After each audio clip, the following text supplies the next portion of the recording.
Hello everyone, welcome to the commerce classes with Pankaj Chopra. बेटा last class के अंदर हमने स्टार्ट की है अकाउंटिंग फॉर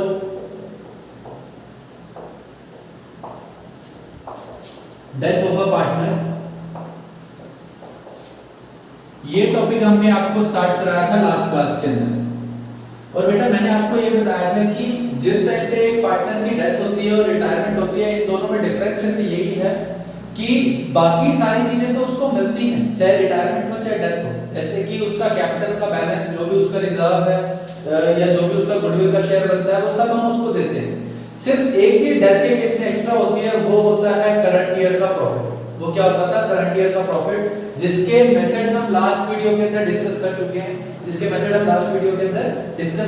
हैं। आज उस मेथड के हम क्वेश्चंस करने स्टार्ट करेंगे ताकि आपको टॉपिक क्लियर हो जाए, और उसके बाद हम इसका कैपिटल अकाउंट बनाना भी सीखेंगे कि इसका कैपिटल अकाउंट कैसे बनाया जाता है। तो बेटा फटाफट देखिए क्वेश्चन नंबर 59। क्वेश्चन नंबर 59 में बोल रहा है वो A B and C are sharing profit in the ratio 4:3:2। तीन पार्टनर हैं ए बी और सी। यहाँ पे पार्टनर कौन कौन है? तीन पार्टनर हैं ए बी और सी। रेशियो है 4:3:2। आगे बढ़ना स्टार्ट करते हैं हम। यहाँ पे ए डाइज ऑन 31 दिसंबर। ए की डेथ कब होती है? ए डाइज ऑन 31 दिसंबर। 31 दिसंबर को उसकी डेथ हो जाती है। यहाँ पे sales for the year ending 31 March 2016, उसकी डेथ हो रही है बेटा 2016 में। अब वो क्या बोल रहा है? Sales accounts are closed on 31 March every year. वो बोल रहा है कि अकाउंट जो क्लोज होते हैं वो कब क्लोज होते हैं? 31 मार्च को क्लोज होते हैं। Sales for the year ending 31 March 2016 amounted to ₹4 lakh. आपकी सेल जो है वो 31 मार्च 2016 तक कितनी है? 4 लाख की सेल्स है आपकी। आगे क्या बोलता है वो? Sales of ₹330 amounted between the period from 1 April 2016 to 31 December 2016। तो 1 अप्रैल 2016 से 31 दिसंबर 2016 तक हमारी सेल्स कितनी है? यहाँ पे 3,30,000 ये आपकी सेल्स है। आगे क्या बोल रहा है वो? The profit for the year ending 31 March 2016 amounted to ₹60,000। Profit कितना है? इस ईयर की सेल्स ही है, और प्रॉफिट कितना था यहाँ पे? प्रॉफिट हुआ आपको यहाँ पे 60,000। प्रॉफिट कितना हुआ? 60,000। आगे बोल रहा है आपको calculate the disease partner share in current year profit of the firm. वो बोलता है कि डिसीज पार्टनर का शेयर ऑफ प्रॉफिट बताएं। Share of profit in current year. ये आपका बेटा क्वेश्चन है। ये आपका क्वेश्चन है। क्वेश्चन में एक बार आपको दोबारा रिकॉल करा देता हूं। वो बोलता है एबीसी पार्टनर है, उनकी प्रॉफिट शेयरिंग रेशियो 4:3:2। ए की डेथ हो जाती है 31 मार्च 2016 को, और उनका जो ईयर एंड होता है, मतलब जो अकाउंटिंग करते हैं वो कब करते हैं? हर साल 31 मार्च को। तो उसने 31 दिसंबर तक काम किया। तो यहाँ पे अगर हम टाइम पीरियड कैलकुलेट करना चाहें तो बड़ा इजीली हम कर सकते हैं। अप्रैल से आप काउंट करोगे दिसंबर तक, तो ये आपके हो जाएंगे 9 मंथ्स। कितने मंथ्स हो जाएंगे? उसने कितने मंथ्स काम किया? 9 मंथ्स उसने काम किया, अप्रैल से दिसंबर तक। क्योंकि बेटा टोटल 12 मंथ्स होते हैं अप्रैल टू 31 मार्च तक, तो दिसंबर तक तो उसने किया। जनवरी फरवरी मार्च 3 महीने रह गए थे, तो 9 महीने उसने काम किया यहाँ। ठीक है, अब हम इसका सॉल्यूशन कैसे करेंगे वो देखो। मैंने आपको बेटा उसके अंदर दो मेथड करवाए थे प्रॉफिट कैलकुलेट करने के लिए। एक आपको बताया था टाइम बेसिस, दूसरा आपको बताया था टर्नओवर बेसिस। बेटा मैंने ये बोला था अगर क्वेश्चन के अंदर सेल्स और प्रॉफिट दोनों गिवन है, अगर क्वेश्चन के अंदर सेल भी गिवन है और प्रॉफिट भी गिवन है, तो उस केस के अंदर हम कौन सा मेथड फॉलो करते हैं? वहां पे टर्नओवर बेसिस का मेथड हम फॉलो करते हैं। कौन सा मेथड? टर्नओवर बेसिस का। तो यहाँ पे मैं इसका सॉल्यूशन कर रहा हूं बेटा, क्वेश्चन लिखा हुआ है। सॉल्यूशन यहाँ मैं इसका स्टार्ट करता हूं। सॉल्यूशन में आपको मैंने लिखवाया था कि आपको क्या करना है? आपको लिखना है base year sales divide by base year, sorry गलत लिख दिया मैंने, बेस ईयर प्रॉफिट। फॉर्मूला आपको लिखवाया हुआ base year profit divide by base year sales. Multiply करेंगे करंट ईयर सेल्स, मल्टीप्लाई कर देंगे deceased partners share. Deceased partner share. बेटा जब क्वेश्चन के अंदर बात सेल के ऊपर आ गई तो इस चीज से हमारे को टाइम का कोई मतलब नहीं है कि उसने कितने टाइम तक काम किया। अब डिपेंड प्रॉफिट किसके ऊपर डिपेंड है, सेल के ऊपर, कि जब तक उसने काम किया तब तक सेल कितनी हुई। तो बेटा जब तक उसने काम किया उस टाइम तक सेल कितनी हुई, 330। तो अब यहाँ पे मैं आपको बताता हूँ क्या क्या चीजें हैं। आपका बेस ईयर क्या था, 31 मार्च 2016। तो आपकी बेस ईयर सेल्स कितनी है यहाँ पे, 4 लाख। बेस ईयर सेल कितनी है, 4 लाख। बेस ईयर प्रॉफिट आपका कितना है, 60,000। Base year cell 4 lakh, base year profit 60,000। तो बेस ईयर का प्रॉफिट आपको क्या लिखना है यहाँ पे, बेस ईयर प्रॉफिट आपको कितना लिखना है, बेस ईयर प्रॉफिट। तो बेस ईयर प्रॉफिट आपका कितना है बेटा, 60,000। सिंपली आप पुट करेंगे फॉर्मूले के अंदर 60,000 divide by base year cell. Base year यानी कि लास्ट ईयर की सेल कितनी थी, 4 लाख, ठीक है। मल्टीप्लाई करना है आपको करंट ईयर सेल्स से। करंट ईयर की सेल्स कितनी है, ये आपकी करंट ईयर की सेल्स है 3,30,000। तो मल्टीप्लाई कर देंगे 3,30,000 multiply disease partner share. Deceased partner share death किसकी हुई, ए की। डेथ किसकी हुई, ए की। बेटा इनकी रेशियो क्या है, 4:3:2। दैट मींस इनका शेयर क्या बनेगा, 4/9, 3/9 और 2/9।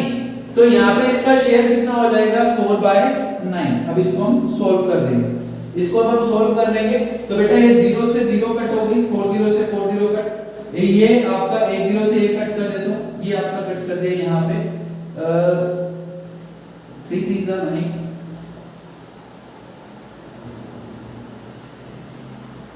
11,000 डिवाइड बाय 3। तो ये आपका आ जाएगा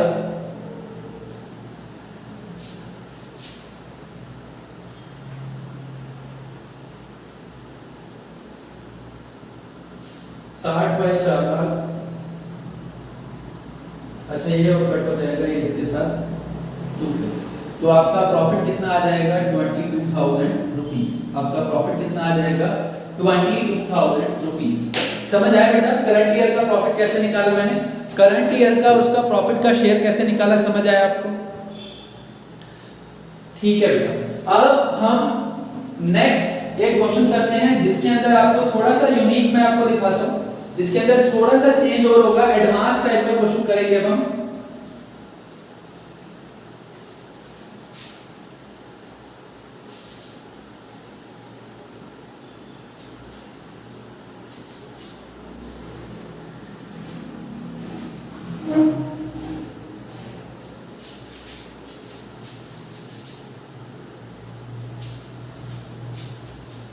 एक और क्वेश्चन करके देखते हैं बेटा हम, ताकि हमारा जो टॉपिक है वो अच्छे से क्लियर हो जाए।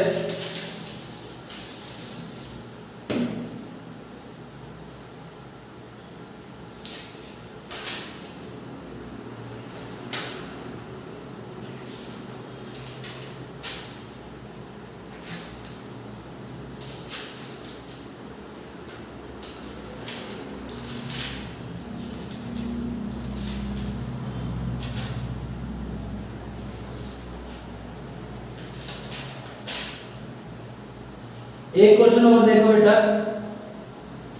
अब इस क्वेश्चन के अंदर हम सीखेंगे डिसीज पार्टनर का कैपिटल अकाउंट बनाना। पहले मैं आपको कैपिटल अकाउंट डिस्कस कर लेता हूं, उसके बाद हम इसको डिटेल में करना स्टार्ट करेंगे। पहले आपको मैं क्वेश्चन रीड करके दिखाता हूं। क्वेश्चन आपकी स्क्रीन के ऊपर लगा दिया बेटा मैंने। क्वेश्चन का स्क्रीनशॉट ले लें, बुक्स हैं तो बहुत अच्छी बात है। क्वेश्चन नंबर 60 है।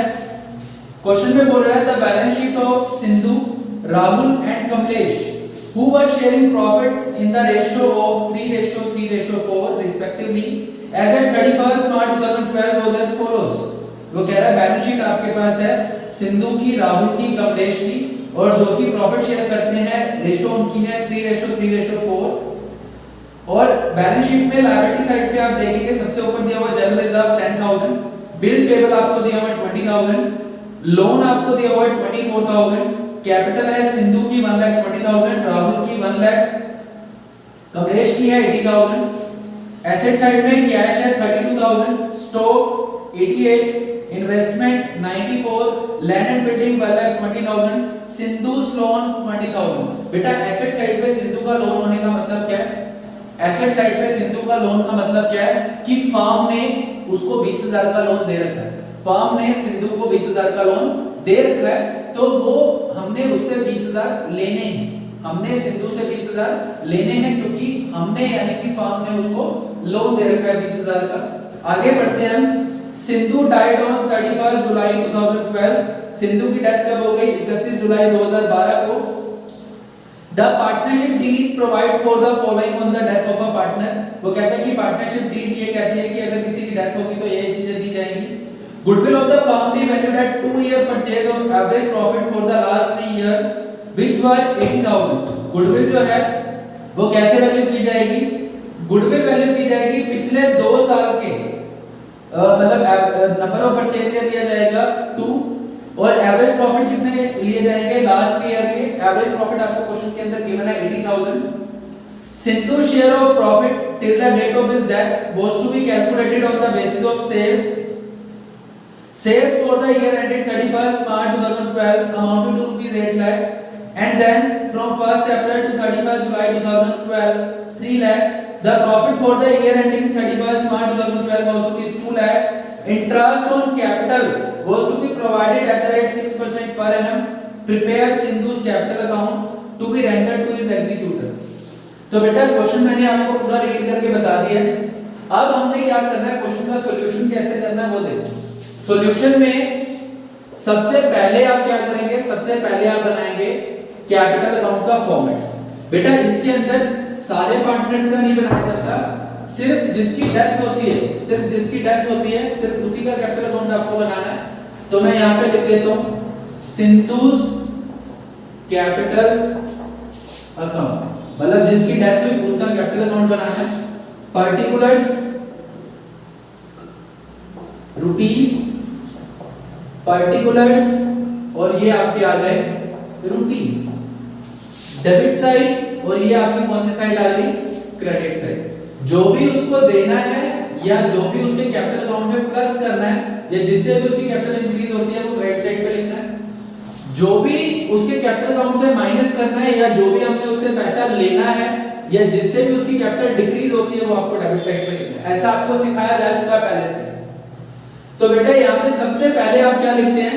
सबसे पहले हम लिखते हैं बाय बैलेंस, सबसे पहले हम लिखते हैं by balance BD, by balance BD, by balance BD, यही लिखते हैं।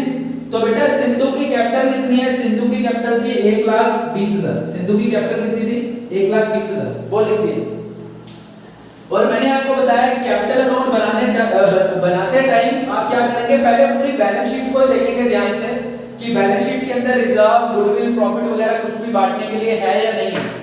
तो बैलेंस शीट में बेटा सबसे ऊपर आपको दिए हुए थे जनरल रिजर्व 10,000 के। जनरल रिजर्व कितने दिए हुए थे? 10,000 के। मैं यहाँ वर्किंग नोट बनाने स्टार्ट कर देता हूँ साइड में। ये हमारा है वर्किंग नोट का एरिया, ये हमारा है वर्किंग नोट का एरिया। तो यहाँ पे आप सिंपल लिखेंगे कैलकुलेशन ऑफ, सबका वर्किंग नोट बना के दिखा रहा हूं, calculation of Sindhu's share in reserve. Reserve के अंदर उसका शेयर कितना है? तो बेटा यहाँ पे रिजर्व कितने दे रखे हैं? 10,000। उनकी प्रॉफिट शेयरिंग रेशियो क्या थी? उनकी प्रॉफिट शेयरिंग रेशियो थी 3:3:2। सिंधु और राहुल और कमलेश, ठीक है। तो इनका शेयर हो गया 3 + 3 6 + 2 8, 3/8, 3/8 और 2/8। सिंधु का शेयर कितना है? 3/8, मल्टीप्लाई कर देते हैं इसको 3/8 से, बट सॉरी इनकी रेशियो है 3:3:4, सॉरी रेशियो है 3:3:4, तो ये हो जाएगा 10 10 10 10 10 और 10, तो ये हो जाएगा 3/10।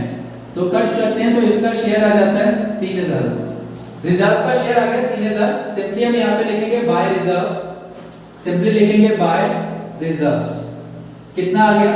3,000। उसके बाद बैलेंस शीट में और चीजें देखते हैं। बैलेंस शीट की एसेट साइड पे सिंधु का लोन दिया हुआ है। सिंधु का जो लोन है वो आप क्या करेंगे? डेबिट साइड पे लिख देंगे, यहाँ पे लिखेंगे to Sindhu's loan, to Sindhu's loan. Sindhu का जो लोन है वो आप यहाँ लिख देंगे। कितने का लोन था? 20,000। जो अपन ने उससे पैसे लेने हैं वो यहाँ लिखेंगे, जो उसको देने हैं वो यहाँ लिख लेंगे। उसकी कैपिटल जो उसने लगा रखी है वो उसको देनी है, लिख दी। रिजर्व का उसका जो हिस्सा बनता था वो लिख दिया, अपन ने 20,000 से लेने थे वो डेबिट साइड पे लिख दिए। आगे बढ़ते हैं, आगे वो कहता है कि गुडविल जो होगी फर्म की उसको कैलकुलेट कर लो। तो यहाँ पे मैं लिख देता हूँ calculation of goodwill, calculation of goodwill of firm. पहले मैं फर्म की गुडविल निकाल लेता हूँ। फर्म की गुडविल कैसे निकालने के लिए बोला, उसने बोला एपी इनटू में number of purchase year, number of purchase year. Average profit आपको दे रखे हैं 80,000, मल्टीप्लाई करेंगे number of purchase year that is 2, तो आपका कितना आ जाएगा 1,60,000। ये पूरी फर्म की गुडविल है 1,60,000। सिंधु का शेयर निकालेंगे तो ये हो जाएगा 160 इनटू में 3/10 दैट इज 48,000 रुपीस। तो ये आ गया आपका 48,000। यहाँ पे सिंपल आपको क्या लिखना होगा, जो बच जाते हैं वो गेन करेंगे, गेन को करेगा राहुल और Kamlesh, by Rahul and Kamlesh capital account. कितना आ गया ये 48,000 रुपीस। क्लियर। नेक्स्ट आप देखोगे, नेक्स्ट आपको बोला होगा उसका जो प्रॉफिट होगा वो कैसे कैलकुलेट किया जाएगा। लास्ट ईयर की जो सेल्स हैं, सेल्स के बेसिस पे हम कैलकुलेट करेंगे। लास्ट ईयर की जो उसकी सेल्स हैं उसके बेसिस पे हम कैलकुलेट करेंगे। तो बेटा देखो ध्यान से, लास्ट ईयर की सेल आपको यहाँ पे फॉर्मूला लिखते हैं, calculation of Sindhu share in current year profit, in current year profit. Current year के प्रॉफिट में उसका शेयर निकाल लेते हैं। तो बेटा देखो इसका फॉर्मूला क्या है, base year profit divide by base year cell multiply current year cell, multiply आप किससे कर दोगे यहाँ पे disease partner share, multiply disease partner share. जो डिसीज पार्टनर है उसके शेयर के साथ क्या कर दोगे, मल्टीप्लाई कर दोगे। तो बेस ईयर प्रॉफिट आपको दिया हुआ था बेटा क्वेश्चन के अंदर 2 लाख। बेस ईयर प्रॉफिट आपको दिया हुआ है 2 लाख। बेस ईयर आपको सेल दे रखी है 8 लाख, मल्टीप्लाई करंट ईयर की सेल आपको दे रखी है 3 lakh, multiply disease partner share, deceased partner का शेयर क्या है 3/10। क्लियर। पिछले साल की जो प्रॉफिट था वो लिखा, डिवाइड किया बेस ईयर सेल से, मल्टीप्लाई किया करंट ईयर सेल, मल्टीप्लाई किया डिसीज पार्टनर का शेयर। यहाँ पे मैंने आपको बताया टाइम फैक्टर नहीं वैल्यू करेगा क्योंकि सेल के ऊपर बात हो रही है। तो इसको अगर कट करें तो ये हो जाएगा 4, 1/4। 0 से यहाँ से 0 कट की तो इसको कट करते हैं तो ये हो जाएगा आपका 7500 इनटू में 3 22,500, ये उसका शेयर आ गया 22,500। तो यहाँ पे आपको पता ही है करंट ईयर के प्रॉफिट के लिए मैंने आपको एंट्री बताई थी, यहाँ पे आप लिखोगे by P&L suspense account, by P&L suspense account. P&L suspense account का मतलब करंट ईयर के प्रॉफिट का शेयर। यहाँ पे लिखेंगे 22,500 जो कि उसका शेयर है। तीसरा पॉइंट बोलते हैं इंटरेस्ट ऑन कैपिटल दे दो, तो यहाँ लिखते हैं हम bye interest on capital, bye interest on capital. बेटा उसने काम कब तक किया, यहाँ पे मैं नोट बनाता हूँ एक और, calculation of interest on capital, calculation of interest on capital. Interest on capital कैसे निकलेगा, उसकी कैपिटल कितनी थी 1,20,000, मल्टीप्लाई रेट ऑफ इंटरेस्ट दिया हुआ आपको 6% तो 6/100 मल्टीप्लाई टाइम। तो बेटा उसने काम किया 1 अप्रैल से 31 जुलाई तक, उसकी डेथ कब होती है 31 जुलाई को, तो उसने अप्रैल मई जून जुलाई 4 महीने काम किया। तो इनटू में 4/12 6 2 2 0 0, ये आ गया आपका बेटा 2400 रुपीस। ये आपका कितना आ गया 2400 रुपीस। तो यहाँ पे आप लिख देंगे bye interest on capital 2400 rupees. और कुछ दे नहीं रखा, सिंपली अब हम क्या करेंगे इसको टोटल करेंगे। और यहाँ पे देखो बेटा, यहाँ पे जो क्रेडिट साइड पे लिखना है जैसे रिटायरमेंट में लिखते हैं सारी चीजें लिखी जाती हैं, इसके अंदर सिर्फ एक ये चीज एक्स्ट्रा आ जाती है जो आपको लिखनी पड़ेगी। रिजर्व यहाँ बटेगा, गुडविल यहाँ आएगा, अगर रिवैल्यूएशन आ जाए रिवैल्यूएशन का प्रॉफिट आएगा, सब आएगा यहाँ पे, ये एक एक्स्ट्रा चीज है। ठीक है, इसमें भी मैंने आपको बताया अगर उनकी प्रॉफिट शेयरिंग रेशियो चेंज नहीं होती, जो कंटिन्यूइंग पार्टनर है अगर वो अपनी प्रॉफिट शेयरिंग रेशियो चेंज नहीं करते तो लिखना है P and L suspense account. Otherwise अगर वो अपनी रेशियो चेंज करते तो उनके नाम लिखते जो गेन करते, जो गेन करते उनके नाम लिखे जाते अगर वो अपनी रेशियो चेंज करते तो। यहां उन्होंने रेशियो चेंज नहीं की तो मैंने पी एंड एल सस्पेंस लिखा, ठीक है। अब क्या होता है यहां पे आप नॉर्मली लिखते हो to balance carried out, normally हम क्या लिखते हैं रिटायरमेंट में टू बैलेंस कैरिड आउट। अब यहां पे आपको क्या लिखना है, क्योंकि ये बंदा तो है ही नहीं, सिंधु तो मर गया, सिंधु की तो डेथ हो गई तो वो तो है नहीं, तो अब यहां पे आपको क्या लिखना है टू सिंधुस एग्जीक्यूटर अकाउंट। एग्जीक्यूटर या रिप्रेजेंटेटिव, बेटा जैसे अगर डेथ हो जाती है तो नॉर्मली अगर सिंधु का जो बेटा होगा या जो भी उसका नॉमिनी होगा, उसकी फैमिली मेंबर होगा, वो उसका एग्जीक्यूटर बन जाएगा, तो इसलिए आपको यहाँ पे क्या लिखना है टू सिंधु एग्जीक्यूटर। अब सिंपली इसको हम टोटल कर देते हैं, टोटल करेंगे तो 21 और 3 21 21 और 48 151 151 और 24900 151 और 24900 009 57 175 175 900 175 900। अब एक पॉइंट मेरा ध्यान से सुने, जो लोन है पार्टनर का, जो लोन होता है जो हमने उससे लेना होता है, उसके दो ट्रीटमेंट है, उसके दो ट्रीटमेंट है। एक ट्रीटमेंट ये है कि हम उसके कैपिटल अकाउंट की डेबिट साइड पे शो कर दें, दूसरा ट्रीटमेंट ये है कि उसको अलग से ट्रीट करें। दोनों ही केसेस को सही माना जाता है। मैंने यहाँ पे फिलहाल उसकी डेबिट साइड पे लिख दिया, तो आप भी लिख सकते हैं। अब इसका जो बैलेंस बच जाएगा वो आएगा 155 900 175 900 इसका टोटल आ गया। ये आपका बेटा क्वेश्चन कंप्लीट हो गया। इस तरीके से आपको क्वेश्चंस को कंप्लीट करना है, ठीक है बेटा, इस तरीके से आपको क्वेश्चंस को कंप्लीट करना है। यहाँ सॉरी मेरे से एक गलती हुई, ये गलती हुई टोटल में, ये हो जाएगा आपका 171, सॉरी सॉरी सॉरी गलती हो गई, 171, ये हो जाएगा आपका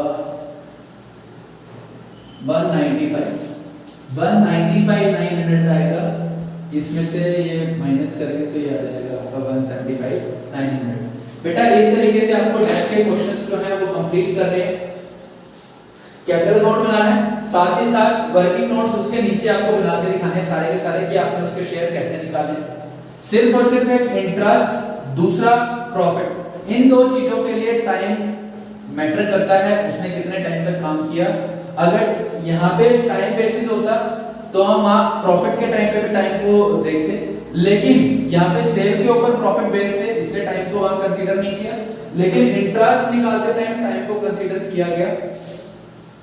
रिजर्व जब उसको दिए जाएंगे उस टाइम पे टाइम को कंसीडर आपने नहीं करना, ठीक है बेटा। आई होप आपको समझ आया होगा। फिर भी अगर कोई दिक्कत होती है तो मेरे